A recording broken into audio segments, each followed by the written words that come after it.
Hi everyone, I'm Leon Thomas Lewick. Here's your political news roundup for Monday, April 22nd. Dzhokhar Tsarnaev now faces criminal charges for his alleged role in last week's Boston Marathon bombings. The U.S. Attorney's Office filed formal charges against the 19-year-old suspect.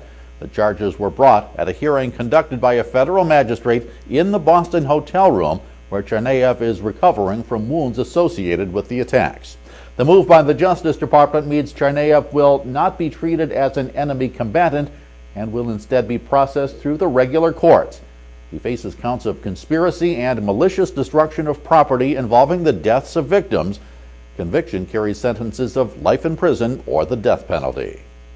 On Capitol Hill, members of the U.S. Senate sparred over whether the Boston bombings are being used to hold up action on a bipartisan immigration reform bill. One of the sponsors of the reform, Senator Charles Schumer, accused unnamed individuals with trying to use the bombings as an excuse to delay or stop consideration of the bill. Committee Chairman Patrick Leahy earlier said no one should try to use the heinous acts of last week to derail the dreams and futures of millions of hardworking people. Bombing suspect Dzhokhar Tsarnaev became a naturalized American citizen last year. Overseas, the government of Syrian dictator Bashar al-Assad is being accused of a new massacre in its bid to subdue a rebel uprising. A number of anti-Assad groups say government forces killed 350 citizens in and around Damascus. The anti-government uprising is now more than 2 years old, and the death count is in excess of 70,000.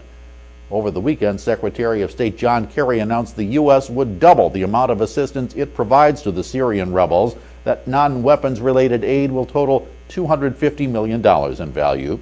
Kerry also called on other outside countries to contribute to the rebel efforts. And back in New York City, Mayor Michael Bloomberg's efforts to ban the sale of supersized sugary soft drinks failed, but a woman who plans to run for Bloomberg's seat has plans for a different sort of health-related restriction. City Council Speaker Christine Quinn, a candidate to replace Bloomberg, introduced legislation to raise the minimum age for buying cigarettes to 21 from the current 18. That would one-up the nearby Long Island counties of Nassau and Suffolk, which raised their minimum age for buying tobacco products to 19.